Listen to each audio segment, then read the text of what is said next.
ورشة مجانية جاتكم حتى لباب داركم. ديول الجزائري الأصيل على قناة بكل تفاصيله وبكل أسرار نجاحه، من نوعية السميد حتى لسعر البيع. السلام عليكم حبايبي الزينين، إن شاء الله كامل تكونوا بخير ويلقاكم فيديو ديالنا اليوم في أحسن الأحوال. اليوم وعلى غير العادة وفاء أم سيدو هي تكون صاحبة الوصفات، هي تكون صاحبة النصائح والتفاصيل. اليوم الورشة المجانية تاع ديول راح تكون من عند أختي وصديقتي وحبيبتي حلويات ديليسيوس. هذا هو اسم لاباج ديالها، فاطمة زهرة من مدية يعطيها كل خير. يعني مجرد ما طلبت منها الورشة قالت لي غالية والطلب رخيص يا أم سيدو ليك والمتتبعين. إذا خياتي العزاز راح تشوفوا ورشة تطبيقية 100% بكل أسرار ديول، بتفاصيلهم بنصائحهم بملاحظاتهم، كي بحال راكم حاضرين في ورشة ولا كتر. خليكم مع الفيديو تشوفوا التفاصيل. بسم الله وعلى بركة الله والصلاة والسلام عليك حبيب الله. أول حاجة نبدأ بها هي نوعية سميد، لأنه نوعية سميد تلعب دور كبير في نجاح ديول ديالكم. انا لهنا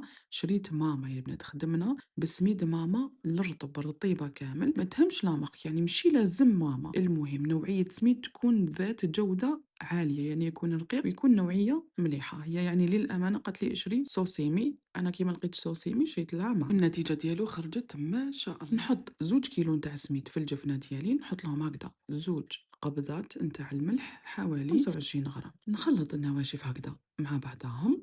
من بعد نولي نبل في لاباط، نبل اون بات تكون طريه لكن متماسكه، يعني ما تجريوهاش من الاول، نلموها تكون حاكمه شويه روحها. من بعد نولو نخدموا فيها بالتدريج. الماء اللي راهي تبل به يا البنات يكون دافي دافي، قسمه تتحملوا يدكم هكذا وتبقى طم فيها حتى تحصل على اون بات طريه لكن حاكمه روحها. ولهنا راح توري لكم القوام نتاع لاباط، يعني نتوما بعينكم تعرفوا القوام. شوفوا يا البنات هاي طريه لكن ماشي طلقه، هذا هو القوام نتاع لاباط. من بعد نغطي عليها ونخليها تريح 10 دقائق قبل ما نولي نكمل يعني باقي المراحل. لهنا راهي تأكد عليكم بأنه أساس نجاح عجينة الديول هو أنكم تبلوها وتعجنوها بالتدريج، ما تتسرعوش بهذاك الماء، حطوه في مرة. من بعد هذيك لاباط راح تجري لكم وما تربيش الخيط اللي هو أساس نجاح عجينة الديول. هذه الملاحظات لازم تاخذوهم بعين الاعتبار. راح تشوفوا كل التفاصيل في الفيديو لكن حبيت نقوله لكم هكذا نظريا باش تفهموا خير وخير. من بعد ما ريحت لاباط 10 دقائق شوفوا كيفاش يعني زادت انطلقت. تولي تضيف لها في الماء بالتدريج، الماء الدافي هذا تضيف هكذا كميه وتعجنها مليح مليح كيما راكم تشوفوا، يعني تبقى تدبز وتقلب وتدبز وتقلب، ما تزيدش كميه ماء واحده اخرى حتى تشوفها يعني شربت كامل هذيك الماء الاول هكذا كيما راكم تشوفوا خيات. يعني قد ما نفهمكم ماشي كيما تشوف عينكم، انا حاولت يعني نعطي لكم ادق التفاصيل باش تجربوهم وتنجحوا فيهم، وانتم ان شاء الله ما تبخلونيش وما تبخلوهاش بدعوه خير. شوفوا يا بنات تبقى تعاود في نفس العمليه 5 6 خطرات، 5 6 خطرات، وهي تزيد في الماء وتدبز ومن بعد تنشف لها لاباط، تزيد الماء تدبز تعجنها هكذا بالطبع. من بعد ما دير لها هاد العمليه 5 6 خطرات وتشوف هذيك لاباط، يعني شوفوا كيفاش ولات بيان ليس، تجمخها بشويه ما هكذا دافي من الفوق وتغطي عليها وتزيد تخليها تريح 10 دقائق واحد اخرين. يعني راكم تدوروا تخدموا في شغلكم وراكم تروحوا وتوليوا لهذيك لاباط حتى تكملوها، ما تحسوش يعني كامل بهذاك التعب الكبير. شوفوا لاباط من بعد 4 مرات وحنا نخدموا فيها ونخلوها تريح 10 دقائق كيفاش طلقت روحها وبدات تبان. لهنا كيف راح تعاود نفس المرحله للمره الخامسه كيما قلت لكم. كي تشوفها يعني هذيك لاباط بدات دير في النبابل، تولي تطرطق يا بنات، تولي كيما العجينه تاع السفنج. ما تحبس هذه المرحله نتاع تعجن بالتدباز، يعني تزيد الماء وتدبز وتقلب كيما راكم تشوفوا، وتولي تخبط فيها بهذه الطريقه هذه. يعني القوام راهو باين قدامكم. شوفوا يا البنات كي راهي تخبط فيها هذيك لاباط كيفاش راهي دير في النبابل هكذا، يعني راهي لاباط ديالكم ناجحه مليار في المية. في عود اللي كنا نزيدوا هذاك الماء وندبزو، دوك نولوا نزيدوا هذاك الماء ونخبطوا، يعني كل مره دير شويه ماء وتبدا تخبط تخبط تخبط حتى تشرب يعني هذيك لاباط كامل هذاك الماء وتنشف تماما، باش تزيد شويه ماء واحد اخر وتبقى تخبط حتى تحصل على اون بات تكون طريه ومعمره نبابل هكذا كيما راكم تشوفوا، تكون بيان ليس وتكون ما تلصقش هكذا في الجفنه وما تتقطعش. لهنا حتسيي شويه من لاباط، شوفوا تقرص هكذا شويه من لاباط وتسيي تخبطها هكذا في الجفنه. لهنا لاباط ما راهيش تلصق، يعني ما زالت مخصوصه شويه، لازم هذيك لاباط كي نخبطوها في الجفنه تلصق شويه من بعد باش تطير. لهنا راهي مخصوصه شويه، زادت لها شويه تاع الماء وزادت خبطتها شويه برك. ولهنا هذا هو القوام اللي لازم تتحصلوا عليه. هي يعني من الخبره ديالها تعرف، يعني قبل ما دير تجربه قالت لك هذا هو القوام المراد. تحكم هكا تقرص شويه من لاباط، شوفوا يعني كيفاش تلعب بها اللعب ما شاء الله، ما تلصقش كامل في يدها. ودير هذا التيست هذا، شوفوا يا بنات تولي كي تحطيها هكذا في الجفنه ولا كي تضربيها تلصق شويه، يعني تحكم شويه في هذيك الجفنه من بعد باش تطير. شوفوا يعني تحكم فاسيلمون وتطير فاسيلمون من الجوانب نتاع الجفنه هكذا. هذا هو القوام نتاع لاباط نتاع الديول. يعني اصعب حاجه واساس حاجه في الديول هي لاباط، من بعد التشكيل راح يجي بالمداومه. هنا شوفوا القوام نتاع لاباط، يعني قد ما تكسلها ما تتقطعش معاها هكذا، راهي لاباط ناجحه مليار في المية. يعني تخدمت بالطبع وربات الخيط وراح يجوكم ديول من اروع ما يكون. هنا واش راح دير هي، راح تشمخ غيسيبيون ولا ليان هكذا واحد اخر يكون عنده غطاء. يعني البنات لازم تتغطى هاد لاباط هذه كيما قلت لكم، تشمخها هكذا بشويه ماء وتحط فيها لاباط وتغطي عليها وتخليها تريح من نص ساعه حتى ليله كامله. يعني تقدروا توجدوا لاباط ديالكم الليله مقبل باش تنقصوا التعب على روحكم وتخلوها تبات في الفريجيدار. يا البنات ضروري تبات في الفريجيدار كي تكون سخانه، كي تكون بروده ما فيها بس. يعني تقدروا تخلوها في مكان يكون بارد برا ما كاش مشكل. ودوك نجوزو لطيابهم. النار اللي نطيبوا فوقها الديول يا البنات تكون نار قليله هكذا كيما راه موضح في الصوره. نحط عليها سنيوه تاع ديول اللي تعرفوها كامل تاع النحاس، لهنا راهي مقزدتها وراهي ملصقتها في هذا الكرياج هذا، يعني باش يساعدها في الخدمه. والسنيوه ديالها في كل مره تخدم بها وتكمل تدهنها بالزيت. لهنا جابتها مدهونه بالزيت، من بعد واش دارت كي سخنت السنيوه ديالها مليح جابت اون بات مشاتها فيها كامل هكذا. يعني هذه لابات هي اللي راح تشرب كامل هذاك الزيت وتنحيه ترجعها يعني بالطبع، يعني ما تلصقش معاكم. هاد لاباط تترمى خلاص يا البنات، نمسحها بالبابي نحي كامل هذوك الشوائب، من بعد تولي تخدم فيها فاسيلمون. يعني كل ما تشوفوا سنيوه ديالكم خلاص ولات ما تخدمش ولا تتلصق تدهنوها بشويه زيت تخلوها تريح شويه، من بعد تجيبوا شويه عجينه تمشيوها فيها حتى تمتص يعني كامل هذاك الزيت وتعاودوا تكملوا خدمتكم عادي جدا. ولهنا شوفوا يا البنات كيفاش تقطع هذيك لاباط وشوفوا كيفاش تولي تخدم. لهنا السنيوه يا البنات ما تخلوهاش سخون فوق اللازم، باسكو لو كانت سخون لكم فوق اللازم تولوا كي ترموا لاباط ديالكم هكذا نتاع الديول تلصق معاكم يعني كامل تجيكم عيانه. لازم تكون دافيه برك، كي تشوفوها سخنت نحيوها من النار خلوها حتى تبرد شويه يعني تولي دافيه باش تقدروا تزيدوا تخدموا فيها حبه ديول واحده اخرى. دوك نعاود نوري لكم طريقه التشكيل بالتفصيل. اول شيء ترفد شويه لاباط غير من الطرف نتاع العجينه يا البنات، من بعد تولي تخبط في هذيك العجينه في السنيوه هكذا يعني بالخفيه. كل خبطه تجي في نص الخبطه اللي قبلها، يعني تجي في النص تكملها، ما تجيش قدام خبطه قدام خبطه، لا لا تجي خبطه في وسط خبطه.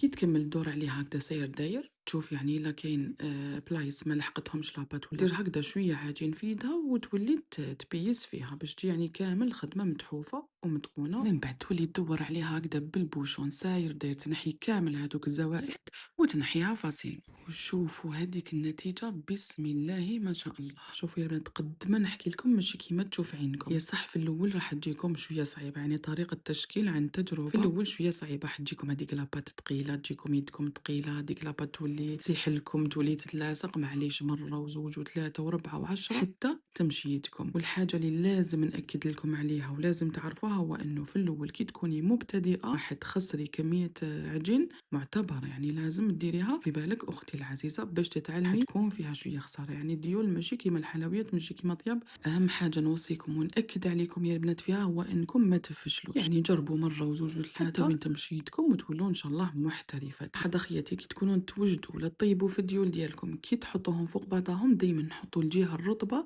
على الجهه الحرشه باش ما يلصقوش معاكم. يعني ما تحطوش جهه الرطبه على الرطبه ولا الحرشه على الحرشه بك راح يلصقوا معاك. بعد ما كملت الكميه تاع الديول كامل تحكم ترفدهم هكذا وتنفضهم مليح يا البنات، يعني تنفضهم مليح مليح باش يتسيباراو والحبيبات نتاع الديول على بعضها. ولهنا يا بنات حسيت يعني ما وريت لكمش مليح كيفاش كانت تتقطع في لاباط. دائما تشمخ يدها في الماء تحكم جزء هكذا من لاباط من الطرف نتاع لاباط هكذا كيما راكم تشوفوا تقطعوا وتكمل هكذاك حتى وين تكمل كامل لاباط ديالها. ميم كي تخدم بلاباط يا البنات وتكون شكلت الحبه تاع الديول كي ترجعها جوست في الطرف تكمل بها حتى وين تشوفها انطلقت. كي تشوف هذيك لاباط اللي راهي تخدم بها انطلقت ما تساعدهاش في الخدمه تبدل البلاصه، يعني تدور هذيك الجفنه وتولي تقرص من جهه واحده اخرى ولا تقطع العجين من جهه واحده اخرى اللي يكون حاكم روحه. شوفوا يا بنات كي تكونوا تخدموا في الديول ديالكم كي تحسوا باللي العجينه طلقت وسخنت معاكم لازم تحبسوا، تولي تسيح ما تساعدكمش في الخدمه. حبسوا الخدمه ديروا العجينه ديالكم في الفريجيدار مده 10 دقائق حتى تعاود تحكم روحها باش تكملوا تخدموا ديول ديالكم. ولهنا حبيت نوري لكم هذا الطاجين يا البنات. هذا الطاجين مؤخرا ولاو يخدموا به ديول خير من سنيوه نتاع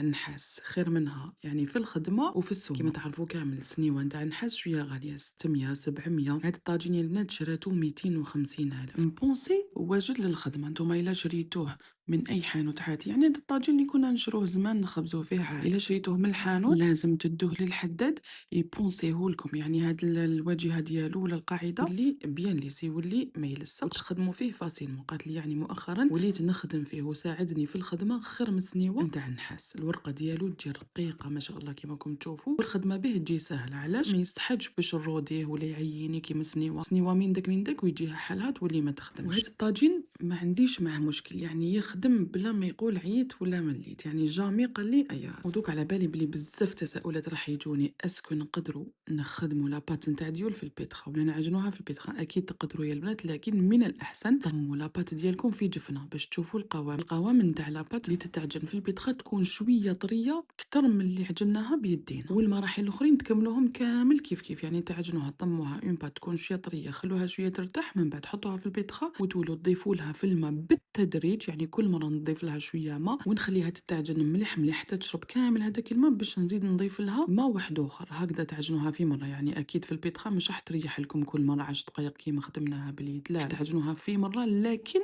بالتدريج، تروحوا مع هذاك الماء مرحله بمرحله حتى تتحصلوا على القوام اللي شفتوه، اون بات تكون طريه معمره نبابل وما تتقطعش معاكم وما تلصقش. هذه هي كانوا اهم التفاصيل. دوك راح ندوزو للملاحظه ديال البنات. اهم الملاحظه هو انه لاباط كي تخدميها وتحسيها سخونه كيما سبق قلت لكم وانطلقت معاكم ما تساعدكمش في الخدمه، لازم تدخلوها 10 دقائق للفريجيدير حتى تحكم روحها باش تقدروا تزيدوا تخدموا بها. لكن لو كان زعما تكونوا تخدموا في هذه لاباط وانطلقت معاكم خدمتوا بها كونتيتي كبيره، بعد عييتوا ولا هذيك لاباط يعني ولات ما تساعدكمش في الخدمه وتقولوا نزيد نبيتها ليله واحده اخرى في الفريجيدير، لا هكذا خطا، هكذا راح تصبح معاكم قارصه، يعني هذه نحوها من حساباتكم. حاجه واحده اخرى البنات كيما سبق وقلت لكم، كي تكونوا تخدموا في ديور وتشوفوا هذيك السنيوه سخنت فوق اللازم ولا تتلصق معاكم، نحوها من النار خلوها حتى تولي دافيه هذيك السنيوه باش تقدروا تزيدوا تخدموا بها. كي تشوفوها بدات يعني تلصق معاكم تاني تقدروا تدهنوها بشويه زيت، من بعد ما تدهنوها بزيت جوزوا عليها بشويه عجينه، تنحوا كامل هذاك الزيت وتمسحوها بالبابي وتعاودوا تخدموا من دار وجديد. لهنا شوفوا لي هذيك النتيجه نتاع ديول بسم الله ما شاء الله، يعني رقاق يكونوا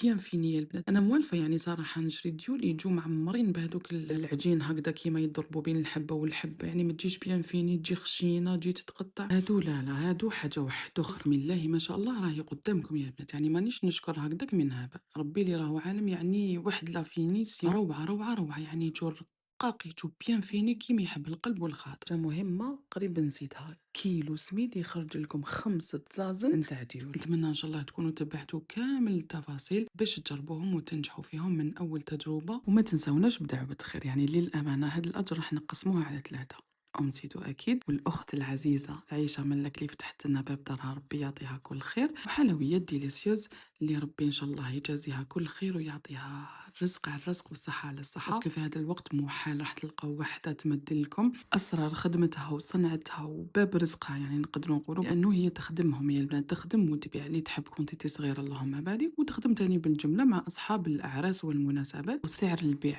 نتاع ديول 10,000 للطزينة يا البنات، الطزينة يعني 12 حبة 10,000. أما سعر الجملة اللي يشري عليكم أكثر من 15 ولا 20 طزينة حسبوها له 9,000 للطزينة. في الفيديوهات الجاية بإذن الله راح نوري لكم النتيجة تاع هذه الديول، يعني واش خدمت بها في المالح وفي الحلو. يا البنات كملنا فيديونا نهار اليوم بالصلاة والسلام على نبينا العدنان، إلى فيديو قادم ووصفة قادمة، خليتكم في رعاية الله وحفظه، سلام.